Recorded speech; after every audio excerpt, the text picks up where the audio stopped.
Ho ho, how's it going? This is your imaginary friend, and in the venerable tradition of the British ghost story at Christmas, I'd like to read to you from M.R. James, The Stalls of Barchester Cathedral. This matter began, as far as I am concerned, with the reading of a notice in the obituary section of the Gentleman's Magazine for an early year in the 19th century. On February 26th, at his residence in the Cathedral Close of Barchester, the Venerable John Benwell Haynes, D.D., aged 57, Archdeacon of Sowerbridge and Rector of Pickhill and Candley.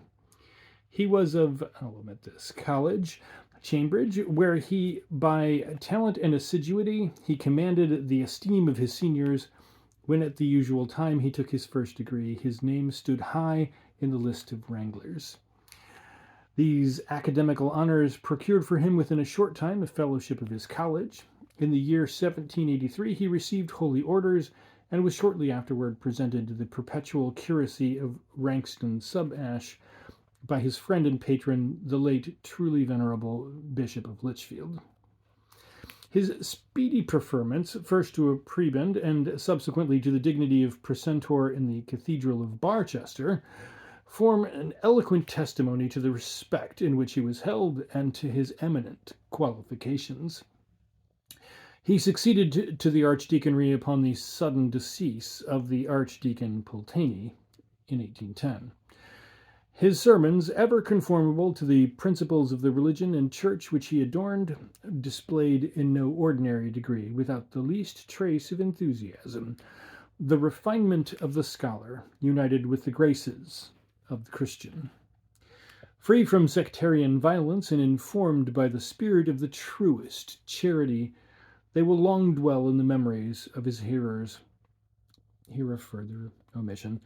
The production of his pen include an able defense of episcopacy, which, though often perused by the author of this tribute to his memory, afford but one additional instance of the want of liberality and enterprise which is a too common characteristic of the publishers of our generation. His published works are indeed confined to a spirited and elegant version of the Argonautica of Valerius Flossus, a volume of discourses upon the several events in the life of Joshua, delivered in his cathedral, and a number of the charges which he pronounced at various visitations to the clergy of his archdeaconry. These are distinguished by, etc., etc., etc. The urbanity and hospitality of the subject of these lines will not be readily forgotten by those who enjoyed his acquaintance. His interest in the venerable and awful pile under whose hoary vault he was so punctual an attendant, and particularly in the musical portions of its rites, might be termed filial, and formed a strong and delightful contrast to the polite indifference displayed by too many of our cathedral dignitaries at the present time. The final paragraph, after informing us that Dr. Haynes died a bachelor, says, "It might have been augured that an existence so placid and benevolent would have been terminated in a ripe old age by a dissolution equally gradual and calm. But how unsearchable are the workings of Providence! The peaceful and retired seclusion amid which the honored evening of Dr. Haynes' life was mellowing to its close was destined to be disturbed, nay, shattered, by a tragedy as appalling as it was unexpected. The morning of the 26th of February. But perhaps I shall do better to keep back the remainder of the narrative until I have told the circumstances which led up to it. These, as far as they are now accessible, I have derived from another source. I had read the obituary notice which I have been quoting, quite by chance, along with a great many others of the same period. It had excited some little speculation in my mind, but beyond thinking that if I ever had an opportunity of examining the local records of the period indicated, I would try to remember Dr. Haynes, I made no effort to pursue its case. Quite lately, I was cataloging the manuscripts in the library of the college to which he belonged. I had reached the end of the numbered volumes on the shelves, and I proceeded to ask the librarian whether there were any more books which he thought I ought to include in my description. "I don't think there are," he said, "but we had better come and look at the manuscript class and make sure. Have you time to do that?" I had time. We went to the library, checked off the manuscripts, and at the end of our survey arrived at a shelf of which I had seen nothing. Its contents consisted for the most part of sermons, bundles of fragmentary papers, college exercises, Cyrus, an epic poem in several cantos, the product of a country clergyman's leisure, mathematical tracts by a deceased professor, and other similar material of a kind with which I am only too familiar. I took brief notes of these. Lastly, there was a tin box, which was pulled out and dusted. Its label, much faded, was thus inscribed: "Papers of the Venerable Archdeacon Haynes, bequeathed in 1834 by his sister Miss Letitia Haynes." I knew at once that the name was one which I had somewhere encountered and could very soon locate it. That must be the Archdeacon Haynes, who came to a very odd end at Barchester. I've read his obituary in the Gentleman's Magazine. May I take the box home? Do you know if there is anything interesting in it? The librarian was very willing that I should take the box and examine it at leisure. "I never looked inside it myself," he said, "but I've always been meaning to. I'm pretty sure that is the box which our old master once said ought never to have been accepted by the college. He said that to Martin years ago, and he said also that as long as he had control over the library, it should never be opened. Martin told me about it and said that he wanted terribly to know what was in it. But the master was librarian and always kept the box in the lodge, so there was no getting at it in his time. And when he died, it was taken away by mistake by his heirs and only returned a few years ago. I can't think why I haven't opened it.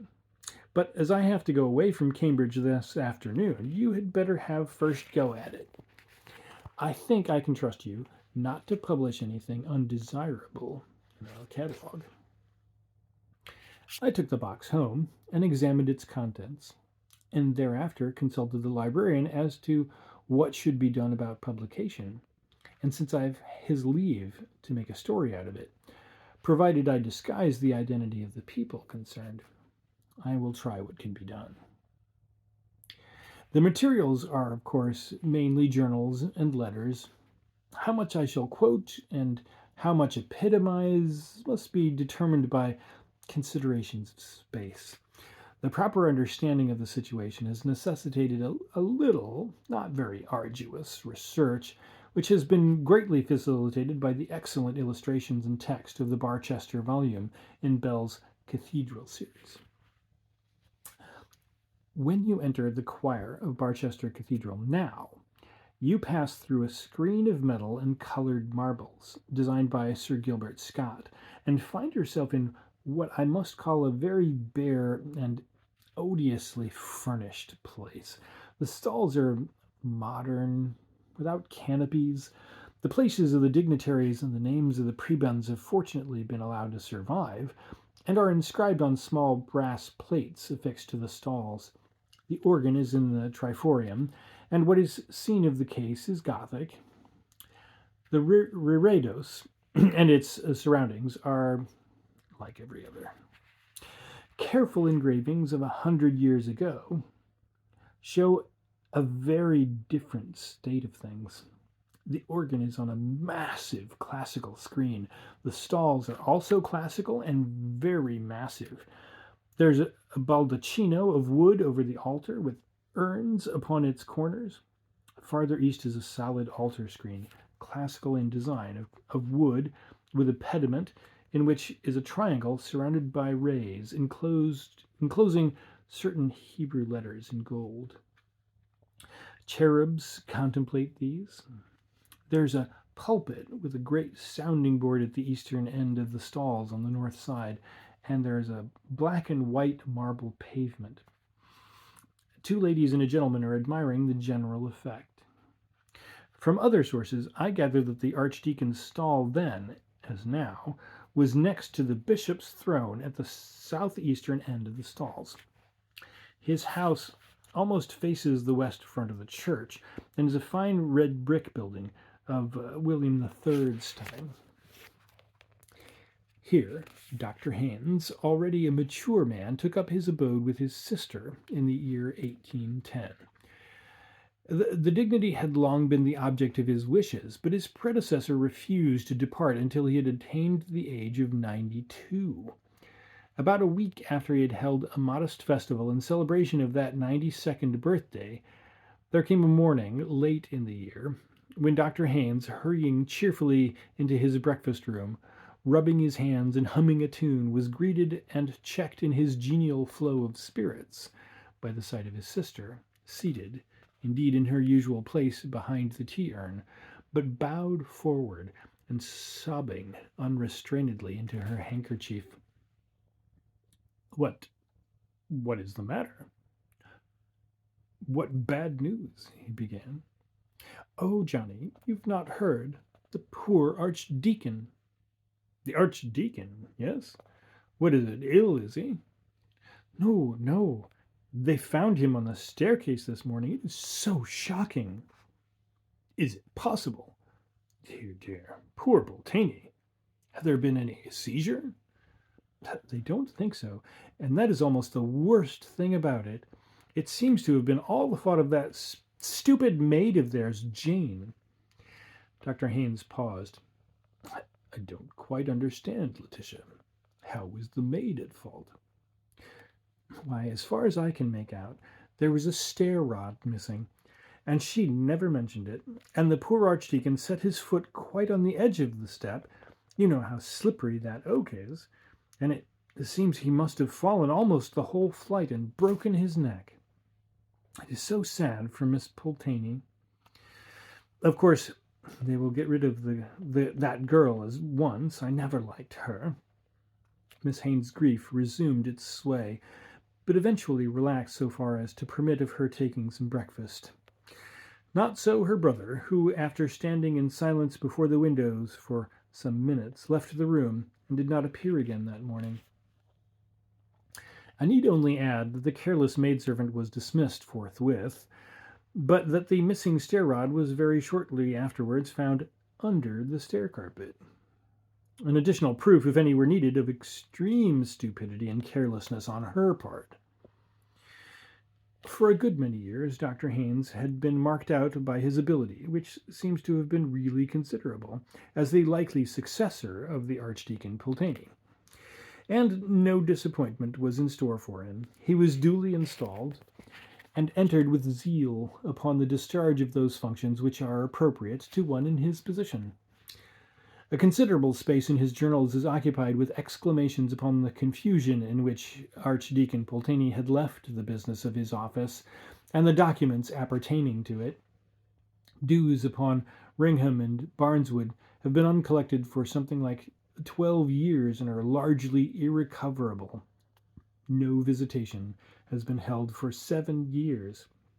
4 chancels are almost past mending. The persons deputized by the Archdeacon have been nearly as incapable as himself. It was almost a matter for thankfulness that his state of things had not been permitted to continue, and a letter from a friend confirms this view. "O Cotacon," it says, in rather cruel allusion to the second epistle to the Thessalonians, "is removed at last. My poor friend, upon what a scene of confusion will you be entering! I give you my word that, on the last occasion of my crossing his threshold, there was no single paper that he could lay his hands upon, no syllable of mine that he could hear, and no fact in connection with my business that he could remember. But now, thanks to a negligent maid and a loose stair carpet, there is some prospect that necessary business will be transacted without a complete loss alike of voice and temper." This letter was tucked into a pocket in the cover of one of the diaries. There can be no doubt of the new archdeacon's zeal and enthusiasm. Give me but time to reduce to some semblance of order the innumerable errors and complications with which I am confronted, and I shall gladly and sincerely join with the aged Israelite in the canticle, which too many, I fear, pronounce but with their lips. This reflection I find not in a diary, but a letter. The doctor's friends seem to have returned his correspondence to his surviving sister. He does not confine himself, however, to reflections. His investigation of the rights and duties of his office are very searching and businesslike, and there is a calculation in one place that a period of 3 years will just suffice to set the business of the archdeaconry upon a proper footing. The estimate appears to have been an exact one. For just 3 years he is occupied in reforms, but I look in vain at the end of that time for the promised nunc dimittis. He has now found a new sphere of activity. Hitherto his duties have precluded him from more than an occasional attendance at the cathedral services. Now he begins to take an interest in the fabric and the music. Upon his struggles with the organist, an old gentleman who had been in office since 1786, I have no time to dwell. They were not attended with any marked success. More to the purpose is his sudden growth of enthusiasm for the cathedral itself and its furniture. There is a draft of a letter to Sylvanus Urban, which I do not think was ever sent, describing the stalls in the choir. As I've said, these were a fairly late date, of about the year 1700, in fact. The archdeacon's stall, situated at the southeast end, west of the episcopal throne, now so worthily occupied by the truly excellent prelate who adorns the see of Barchester, is distinguished by some curious ornamentation. In addition to the arms of Dean West, by whose efforts the whole of the internal furniture of the choir was completed, the prayer desk is terminated at the eastern extremity by 3 small but remarkable statuettes in the grotesque manner. One is an exquisitely modeled figure of a cat, whose crouching posture suggests with admirable spirit of the suppleness, vigilance, and craft of the redoubted adversary of the genus Mus. Opposite to this is a figure seated upon a throne and invested with the attributes of royalty. But it is no earthly monarch whom the carver has sought to portray. His feet are studiously concealed by the long robe in which he is draped, but neither the crown nor the cap which he wears suffice to hide the prick ears and curving horns which betray his Tartarian origin, and the hand which rests upon his knee is armed with talons of horrifying length and sharpness. Between these 2 figures stands a shape muffled in a long mantle. This might at first sight be mistaken for a monk or friar of orders grey, for the head is cowled and a knotted cord depends from somewhere about the waist. A slight inspection, however, will lead to a very different conclusion. The knotted cord is quickly seen to be a halter, held by a hand all but concealed within the draperies, while the sunken feature and, horrid to relate, the rent flesh upon the cheekbones proclaim the king of terrors. These figures are evidently the production of no unskilled chisel, and should it chance that any of your correspondents are able to throw light upon their origin and significance, my obligations to your valuable miscellany will be largely increased. There's more description in the paper, and seeing that the woodwork in question has now disappeared, it has a considerable interest. A paragraph at the end is worth quoting. Some late researches among the chapter accounts have shown me that the carving of the stalls was not, as was very usually reported, the work of Dutch artists, but was executed by a native of this city or district named Austin. The timber was procured from an oak copse in the vicinity, the property of the dean and chapter, known as Holywood. Upon a recent visit to the parish within those boundaries it is situated, I learned from the aged and truly respectable incumbent that traditions still lingered amongst the inhabitants of the great size and age of the oaks employed to furnish the materials of the stately structure which has been, however imperfectly, described in the above lines. Of one in particular, which stood near the centre of the grove, it is remembered that it was known as the Hanging Oak. The propriety of that title is confirmed by the fact that a quantity of human bones was found in the soil about its roots, and that at certain times of the year it was the custom for those who wished to secure a successful issue to their affairs, whether of love or of the ordinary business of life, to suspend from its boughs small images or puppets rudely fashioned of straw, twigs, or the like rustic materials. So much for the Archdeacon's archaeological investigations.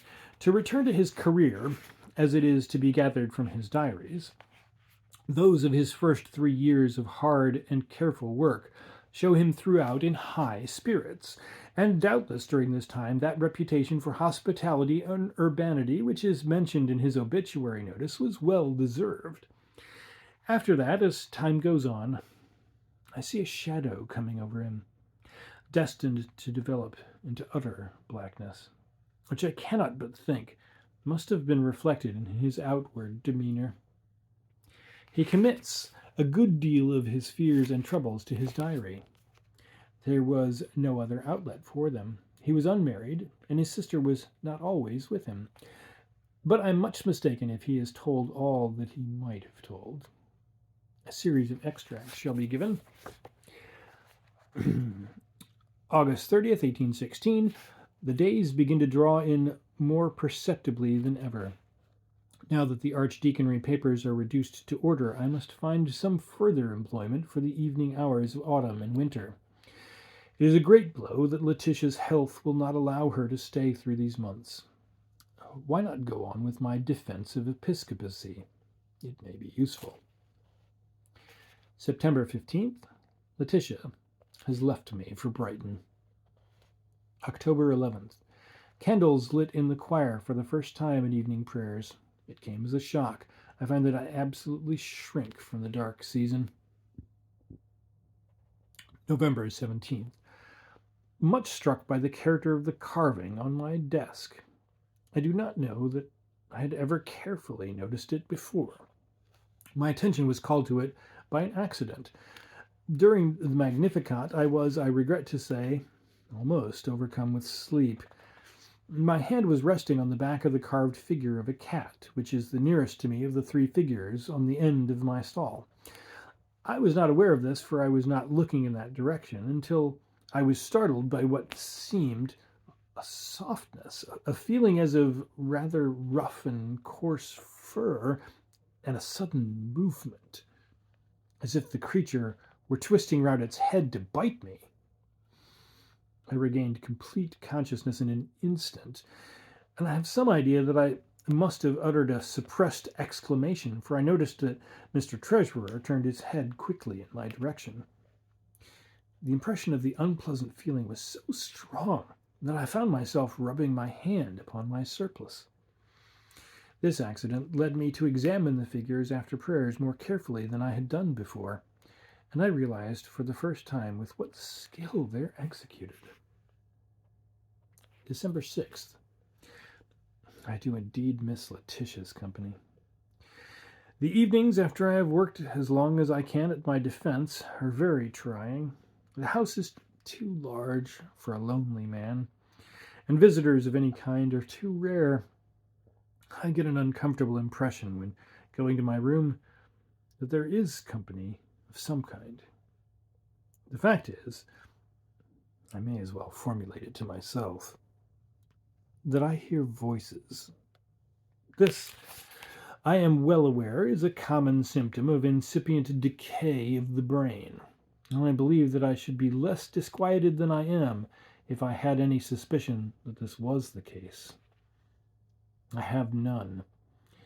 None whatever, nor is there anything in my family history to give color to such an idea. Work, diligent work, and a punctual attention to the duties which fall to me is my best remedy, and I have little doubt that it will prove efficacious. January 1st. My trouble is, I must confess it, increasing upon me. Last night, upon my return after midnight to the deanery, I lit my candle to go upstairs. I was nearly at the top when something whispered to me, "Let me wish you a happy new year." I could not be mistaken. It spoke distinctly and with a peculiar emphasis. Had I dropped my candle, as I all but did, I trembled to think what the consequences must have been. As it was, I managed to get up the last flight and was quickly in my room with the door locked and experienced no other disturbances. January 15th. I had occasion to come downstairs last night to my workroom for my watch, which I had inadvertently left on my table when I went up to bed. I think I was at the top of the last flight when I had a sudden impression of a sharp whisper in my ear. "Take care." I clutched the balusters and naturally looked round at once. Of course, there was nothing. After a moment, I went on. It was no good turning back. But I had as nearly as possible fallen. A cat, a large one by the feel of it, slipped between my feet. But again, of course, I saw nothing. It may have been the kitchen cat, but I do not think it was. February 27. A curious thing last night, which I should like to forget. Perhaps if I put it down here, I may see it in its true proportion. I worked in the library from about 9 to 10. The hall and staircase seemed to be unusually full of what I can only call movement without sound. By this I mean that there seemed to be continuous going and coming, and that whenever I ceased writing to listen, or looked out into the hall, the stillness was absolutely unbroken. Nor in going to my room at an earlier hour than usual, about 10:30, was I conscious of anything that I could call a noise. It so happened that I had told John to come to my room for the letter to the bishop, which I wished to have delivered early in the morning at the palace. He was to sit up, therefore, and come for it when he heard me retire. This I had for the moment forgotten, though I had remembered to carry the letter with me to my room. But when I was winding up my watch, I heard a light tap at the door, and a low voice saying, "May I come in?" which I most undoubtedly did hear. I recollected the fact, and took up the letter from my dressing table, saying, "Certainly, come in." No one, however, answered my summons, and it was now that, as I strongly suspect, I committed an error, for I opened the door and held the letter out. There was certainly no one at that moment in the passage, but in the instant of my standing there, the door at the end opened, and John appeared carrying a candle. I asked him whether he had come to the door earlier, but am satisfied that he had not. I do not like the situation, but although my senses were very much on the alert, and though it was some time before I could sleep, I must allow that I perceived nothing further of an untoward character. With the return of spring, when his sister came to live with him for some months, Dr. Haynes' entries became more cheerful, and indeed no symptom of depression is discernible until the early part of September, when he was again left alone. And now indeed there is evidence that he was incommoded again, and that more pressingly. To this matter I will return in a moment, but I digress to put in a document which, rightly or wrongly, I believe to have a bearing on the thread of this story. The account books of Dr. Haynes, preserved along with his other papers, show from a date but little later than of his institution as archdeacon, a quarterly payment of £25 to J.L. Nothing could have been made of this had it stood by itself, but I connect with it a very dirty and ill-written letter, which, like another that I have quoted, was in a pocket of the cover of a diary. Of date or postmark there is no vestige, and the decipherment was not easy. It appears to run, Dear Sir, I have been expecting to hear off you these last weeks, and not having done so, must suppose you have not got mine, which was saying how me and my man had met in with bad times this season.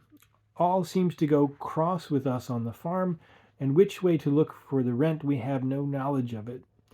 This being the sad case with us, if you would have the great liberality, probably, but the exact spelling defies reproduction, to send £40, otherwise steps will have to be took which I should not wish.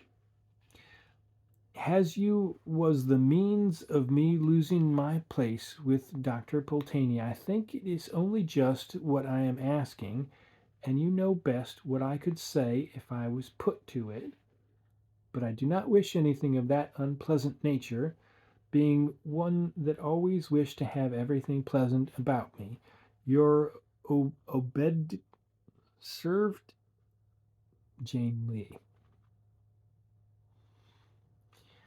About the time at which I suppose this letter to have been written, there is in fact a payment of £40 to J.L. We return to the diary. October 22nd.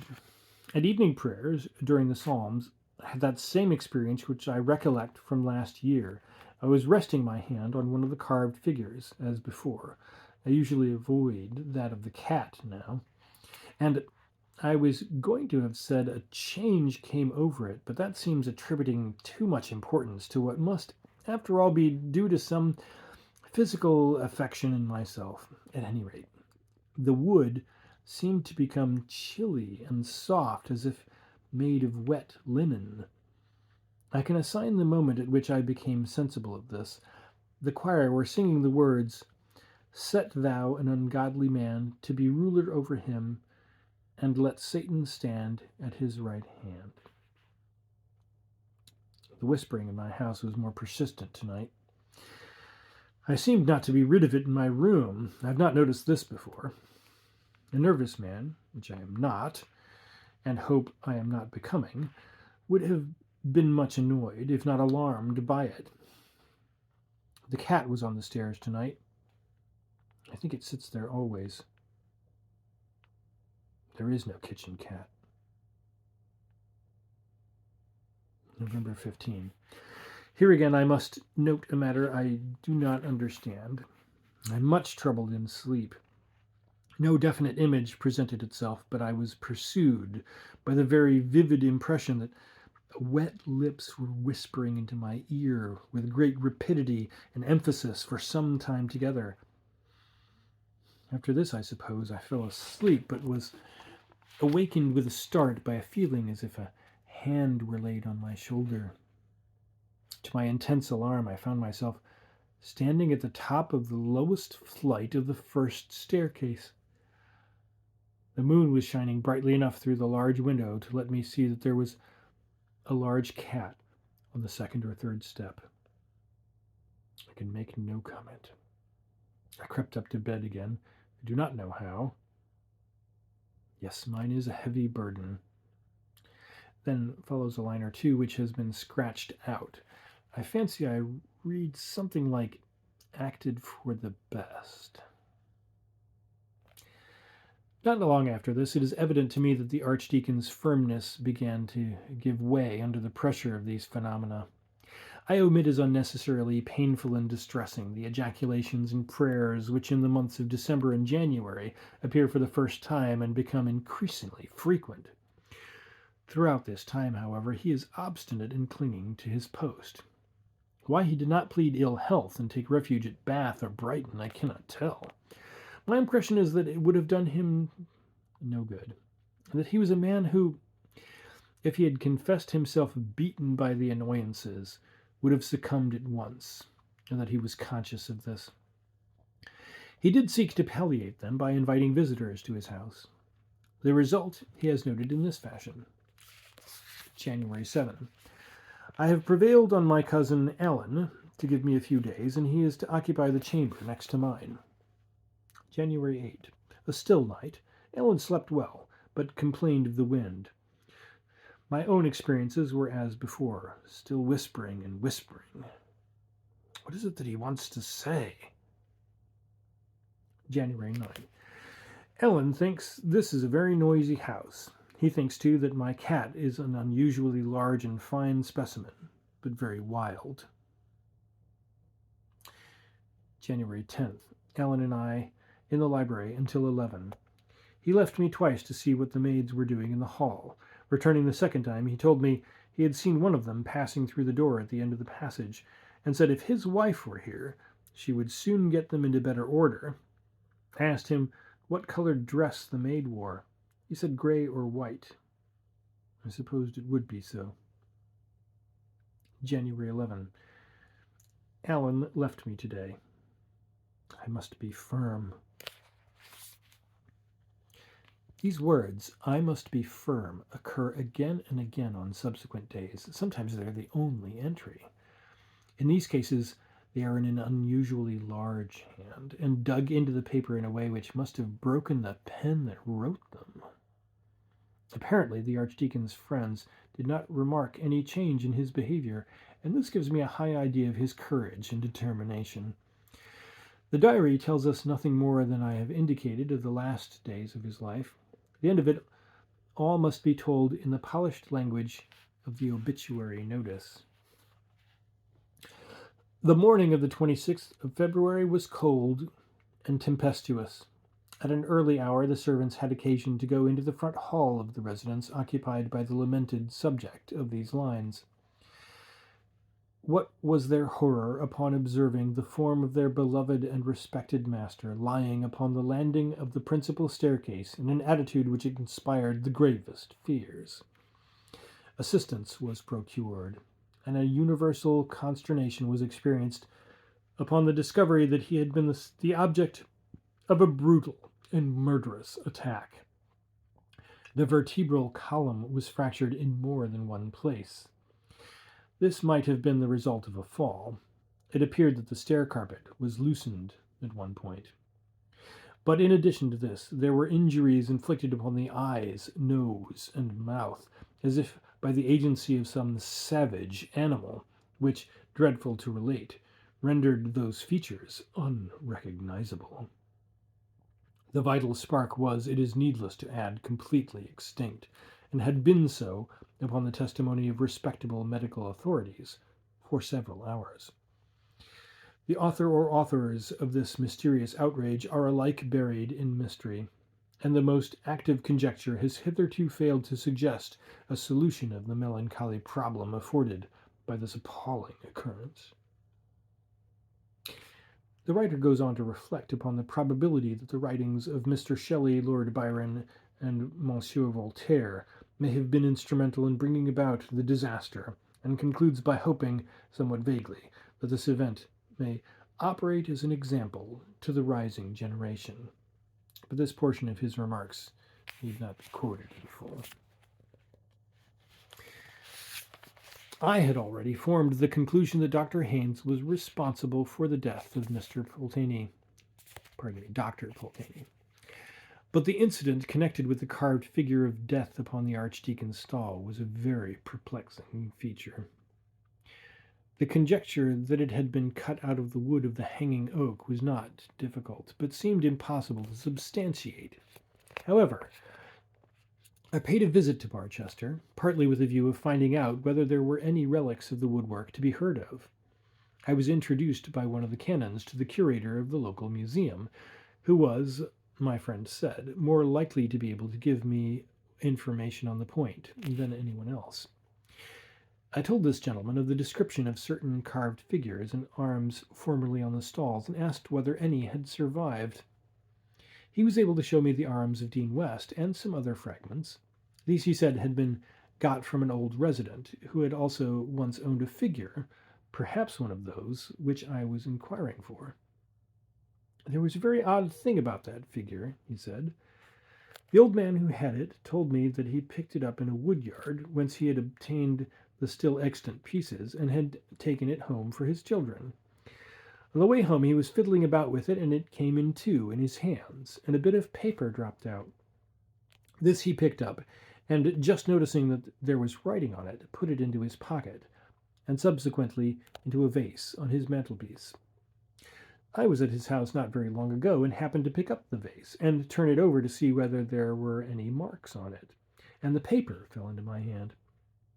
The old man, on my handing it to him, told me the story I have told you, and said I might keep the paper. It was crumpled and rather torn, so I have mounted it on a card, which I have here. If you can tell me what it means, I shall be very glad, and also, I may say, a good deal surprised. He gave me the card. The paper was quite legibly inscribed in an old hand, and this is what was on it. When I grew in the wood, I was watered with blood. Now in the church I stand. Who that touches me with his hand, if a bloody hand he bear, I counsel him to beware, lest he be fetched away, whether by night or day, but chiefly when the wind blows high, in a night of February. This I dreamt, 26 February, anno 1699. John Austen. I suppose it is a charm or a spell? Wouldn't you call it something of the kind? Said the curator. Yes, I said. I suppose one might. What became of the figure in which it was concealed? Oh, I forgot, said he.